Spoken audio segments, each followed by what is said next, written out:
देखिए किसान भाइयों, मेरे हाथ में ये दो बालियां हैं। वैरायटी इनके अंदर एक ही है, लेकिन खेत दोनों के अलग अलग थे। अब एक ही वैरायटी के अंदर एक समान बालियां क्यों नहीं है? क्योंकि वैरायटी तो हमने सेम लगाई थी, बढ़िया चुन के लगाई थी, तो दोनों के अंदर ही फर्क कहाँ से आ गया? और इसके अंदर अपन अगर बात करें दानों की, तो नीचे से ऊपर तक अगर अपन एक साइड में गिनते हैं तो 12-13 दाने चढ़े हुए हैं। वहीं दूसरी तरफ अगर इस बाली को इसके साथ अगर कंपेयर करें तो आधी बच जाती है। मतलब इस खेत का जो उत्पादन है ना, वो इस खेत के मुकाबले में आधा निकलने वाला है, जबकि दोनों किसानों ने एक ही वैरायटी और एक ही दिन बुआई की थी। क्या इस किसान के पास अभी भी कुछ टाइम बचा हुआ है अपने उत्पादन को बढ़ाने के लिए? तो इसका जवाब आज आप लोगों को इस वीडियो के अंदर मिलने वाला है। वीडियो कंप्लीट देखिए, बिल्कुल भी स्किप मत कीजिए। बहुत ही नॉलेजेबल, बहुत ही इंटरेस्टिंग वीडियो होने वाला है। मैं आज आप लोगों को बिल्कुल एकदम प्रैक्टिकल तरीके से और बहुत ही एक आसान भाषा में समझा दूंगा कि गेहूं का उत्पादन अपन जब गेहूं की बालियां बाहर आ जाती है और जब उसके अंदर दूधिया अवस्था होती है, उसके बाद भी उत्पादन को बढ़ाया जा सकता है। और इस टाइम पर जब ये क्रूशियल स्टेज के अंदर हमारी फसल पहुंच चुकी है, अब हमें कौन कौन सी सावधानियां बरतनी चाहिए और किस तरह से अपनी फसल को आगे तक लेके जाना चाहिए। तो नमस्कार, मैं इंद्रपाल और आप देख रहे हैं देश की जान हमारे किसान यूट्यूब चैनल। जितने भी किसान भाई हमारे चैनल पर नए आए हैं या जिन किसान भाइयों ने चैनल को अभी तक सब्सक्राइब नहीं किया है, भैया मेरी आप लोगों से हाथ जोड़कर विनती है, कृपया चैनल सब्सक्राइब कर लीजिए और वीडियो अगर आप लोगों को अच्छा लगे तो उसे लाइक दीजिए और साथ ही दूसरे किसान भाइयों तक भी उसको शेयर कीजिए। चलिए दोस्तों, आप लोगों को मैं इस वीडियो के अंदर एक और बेशकीमती जानकारी देता हूं जो आप लोगों को कहीं से नहीं मिली होगी। देखिए, जब अपन गेहूं की बुआई करते हैं ना, उस टाइम पर अपन नई नई कंपनियों के या फिर नई नई वैरायटियां जो बाजार के अंदर लॉन्च होती है ना, उनको लाके अपने खेतों के अंदर लगा देते हैं। जो ये रिसर्च कंपनियां होती है ना, ये बोलती है कि भैया हर साल हमसे आप बीज लीजिए और अपने खेतों के अंदर लगाइए। अगर आप अपने ही बीज को, मतलब बुए हुए बीज को अगर अपने खेतों के अंदर लगाओगे तो उत्पादन कम होगा, लेकिन ऐसा नहीं है भाइयों। आप एक बार कोई भी नया बीज अपने खेतों के अंदर लगाते हो ना, तो उसको आप 2 या 3 साल तक आसानी से चला सकते हो। चाहे वो आपका कोई भी सरकारी यूनिवर्सिटी का बना हुआ बीज हो या फिर कोई भी रिसर्च कंपनी को, जो प्राइवेट कंपनियां हैं वो रिसर्च बीज जो बना रही है आजकल, वो बीज हो। हमने इस खेत के अंदर नई कंपनी का नया रिसर्च बीज लगाया अब की बार, लेकिन अपन देख रहे हैं कहीं ना कहीं इसके अंदर जो इस तरह की जो बालियां हैं ना, वो दिखाई दे रही है। अभी तो ये एक ही दाना था जब ये शुरुआत में अंकुरित हुआ था, और अब इसके अंदर कितने ज्यादा दाने हो गए। मतलब अगले साल जब अपन इस बीज को बोएंगे तो इसके अंदर से ये जो प्रॉब्लम है ना, दूसरी वैरायटियों का जो मिक्स हो जाता है, वो बहुत ज्यादा दिखाई देगी। ये पौधे है ना, उनको आप उखाड़ लीजिए, या तो उखाड़ लीजिए या फिर आप ऊपर से इनकी जो बालियां है ना, उनको यहाँ से दराती लेके काट दीजिए। मतलब इसके अंदर जो अनवांटेड जो बीज होते हैं ना, दूसरे जो वैरायटियों के बीज होते हैं, उनको आप निकाल दीजिए और फिर इसको आप 2-3 साल तक लगातार इन रिसर्च वैरायटियों को या कोई भी वैरायटी है ना गेहूं की, उनको आप अपने खेतों के अंदर बड़ी आसानी से लगा सकते हो। हमारा जो ये खेत है लगभग 100 दिन से पार हो चुका है। इस टाइम पर आप देख पा रहे होंगे बालियों के अंदर बूर की अवस्था है, बूर चढ़ा हुआ है, तो आप समझ सकते हो इसके अंदर पोलिनेशन मतलब परागण हो रहा है। और ये जो परागण का टाइम होता है ना, वो लगभग 8 से 10 दिन में पूरा हो जाता है। उससे आगे जो आने वाले 15 से 20 दिन होंगे ना, वो सबसे ज्यादा क्रूशियल स्टेज होगी इस गेहूं फसल के लिए। और उस टाइम में अगर ज्यादा टेम्परेचर बढ़ जाता है, हमने सिंचाई में थोड़ी देरी कर दी, या इसके अलावा हमारी फसल के अंदर कोई बीमारियों का अटैक हो गया, तो निश्चित तौर पर जब इसके अंदर दाने बढ़ेंगे तो दानों का जो वजन है वो कम रह जाएगा, दानों की लंबाई है वो छोटी रह जाएगी और दाने हैं वो चमकीले बोल्ड नहीं हो पाएंगे। तो जब पोलिनेशन होने के बाद, मतलब 110 दिन के गेहूं की अवस्था के बाद हमें क्या कुछ करना चाहिए? तो सबसे पहले दोस्तों, अपनी फसल के अंदर सोखा नहीं आना चाहिए।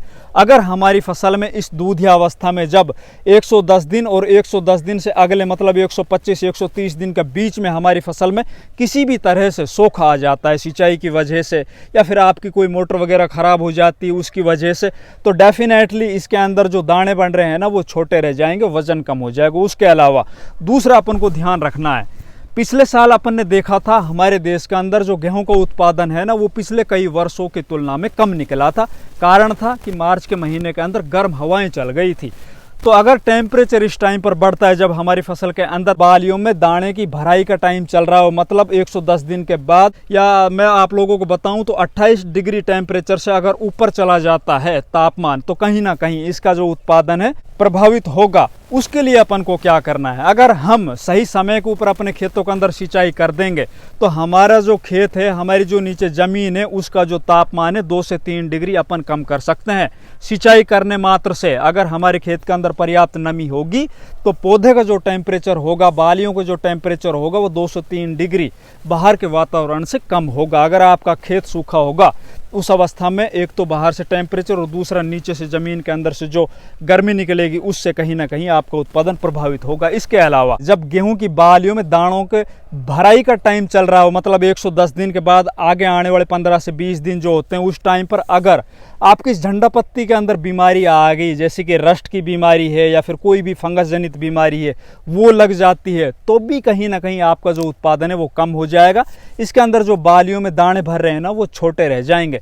उसके लिए अपन को अपनी फसल के ऊपर ध्यान रखना है। अगर आपकी फसल के अंदर कहीं से भी रस्ट की बीमारी दिखाई दे, ब्राउन रस्ट है या फिर येलो रस्ट है, इस तरह की कोई भी फंगस जनित बीमारी दिखाई दे आप लोगों को, तो उसी टाइम पर आपको बगैर कोई देरी किए अपने खेत के अंदर फंजीसाइड का स्प्रे कर देना। फंजीसाइड में आपको लेना है प्रोपिकोनाजोल जो टिल्ट के नाम से आता है, या इसके अलावा आप टेबुकोनाजोल और ट्राइफ्लॉक्सिस्ट्रोबिन का जो कॉम्बिनेशन आता है नेटिवो, वो ले सकते हो, या फिर आप एजोक्सिस्ट्रोबिन या टेबुकोनाजोल जो आता है अडामा कंपनी का कस्टोडिया, इस तरह की स्प्रे अपनी फसल के ऊपर कर सकते हो। अगर ये झंडा पत्ती एकदम बिल्कुल लस ग्रीन होगी, हरी भरी होगी, तो आप समझ सकते हो जिस तरह से सोलर प्लेट एकदम साफ सुथरी होती है और वो ज़्यादा से ज़्यादा उस टाइम पर बिजली बनाती है, और सोलर प्लेट के ऊपर अगर अपन ऊपर कोई कवर चढ़ा दें या उसके ऊपर गर्द जम जाए, रेत जम जाए, या उसके ऊपर कोई कपड़ा ढक दें, तो वो आप समझ सकते हो लाइट नहीं बनाएगी ना। तो उसी तरह से ये झंडा पत्ती है ना, जितनी स्वस्थ एकदम हरी भरी होगी उतना ही ज़्यादा ये भोजन बनाएगी, और जितना ज़्यादा ये भोजन बनाएगी ये अपनी बाली को ऊपर दे पाएगी। बालियों के अंदर जो इसमें अंडा है, अंडे के बाद इसके अंदर जो दाने मोटे लंबे ताज़ा स्वस्थ होते चले जाएंगे। अब हमें और क्या करना है ताकि हमारी इस बाली के अंदर जो दानों की भराई है वो एकदम बढ़िया से हो और इसके अंदर कंप्लीट दाने है ना बढ़िया से भर जाएं। तो उसके लिए दोस्तों पोटास है ना, वो सबसे ज़्यादा मुफीद होता है इस टाइम के ऊपर। अगर आपने अपने खेत के अंदर पोटास की स्प्रे कर रखी होगी, मतलब NPK 0050 की स्प्रे कर रखी होगी, आपके पौधे के अंदर पोटास की मात्रा पर्याप्त होगी, तो इसके अंदर जो पौधा भोजन बनाएगा नीचे ज़मीन से जो वाटर और मिनरल्स लेके, और इसकी जो झंडा पत्ती ऊपर प्रकाश संश्लेषण क्रिया करके और जो भोजन बनाएगी, उस भोजन को ज़्यादा से ज़्यादा इन बालियों तक पहुंचाने का जो काम करेगा, ट्रांसपोर्टेशन का जो काम करेगा, वो पोटास करेगा। अगर आप किसी कारण से या किसी वजह से पोटास की स्प्रे नहीं कर पाए हो आप, और इसके अंदर जब आपकी फसल 110 दिन से पार हो जाए, मतलब इसके अंदर जो दानों की भराई हो रही है, उस टाइम पर भी अगर आप पोटास की स्प्रे कर देते हो, NPK 0050 की स्प्रे कर देते हो, तो कहीं ना कहीं आपकी जो बालियों के अंदर दाने होंगे ना, वो मोटे लंबे बोल्ड और चमकीले होंगे डेफिनेटली। जो मैंने अभी आप लोगों से 2 बालियों का फ़र्क दिखाया था ना, वो यही फ़र्क था। जो किसान सही समय के ऊपर अपनी फसल के अंदर पोषक तत्वों की पूर्ति कर देता है, अच्छे से खेत की तैयारी करके बोता है, खेत के अंदर क्रॉप रोटेशन अपनाता है, किसी भी सूक्ष्म पोषक तत्व की कमी अगर पौधे के अंदर हो गई ना, तो कहीं ना कहीं पौधा है वो अपने उत्पादन को कम कर देगा। पोटास की स्प्रे अगर आपने कर दी पहले, बहुत अच्छी बात है, अगर नहीं की तो आप इस अवस्था में भी कर सकते हो NPK 0050 की। इसके अलावा अपनी फसल के ऊपर आप रस्ट की बीमारी से अपनी फसल को बचा के रखो। बहुत सी वैरायटियाँ होती है जिनके अंदर रस्ट की बीमारी है ना वो लग जाती है, उनके अंदर आप बस देखते रहो, अगर रस्ट दिखाई दे आप लोगों को स्प्रे कर दीजिए। डेफिनेटली निश्चित तौर पर आपकी फसल का आपकी बार उत्पादन है ना वो ज़्यादा निकलेगा ही निकलेगा। अगर हमारी ये बातें आप लोगों को अच्छी लगे तो वीडियो को लाइक, चैनल को सब्सक्राइब और वीडियो को ज़्यादा से ज़्यादा शेयर कीजिए। धन्यवाद।